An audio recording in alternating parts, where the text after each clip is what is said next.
बिस्मिल्लाहिर्रहमानिर्रहीम नहमदुहु व नुसल्ली अला रसूलिहिल करीम अम्मा बाद। मोहतरम नाज़रीन इकराम, एक साहिब हैं मोहम्मद, इनकी जानिब से कमेंट है, अस्सलामु अलैकुम हज़रत, आबिस नाम का मतलब क्या है।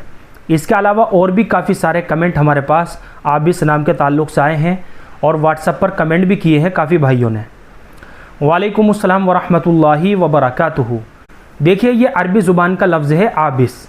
अबसा उबूसन अरबी ज़ुबान में इसके माना आते हैं पेशानी के ऊपर बल पड़ना या चेहरे के ऊपर बल पड़ना, तो ये अरबी ज़ुबान का लफ्ज़ है।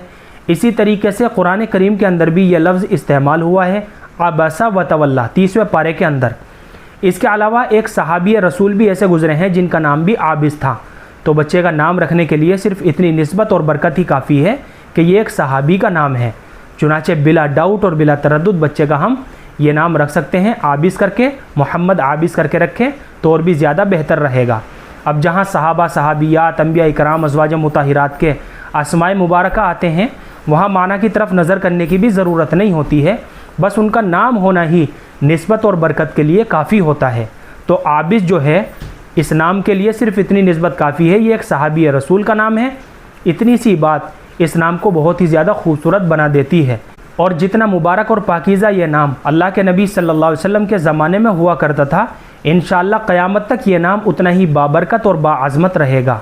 चुनाचे हम अपने बच्चे का आबिस नाम रख सकते हैं मोहम्मद आबिस करके, और नेक फाली के तौर पर इंशाअल्लाह इस नाम के असरात बच्चे की ज़िंदगी के ऊपर भी पड़ेंगे। उम्मीद करता हूँ कि आपको अच्छी तरह समझ में आ गया होगा। अल्लाह हम सबको सुन्नत व शरीयत पर पाबंद फरमाए। फ़क़त वल्लाहु आलम।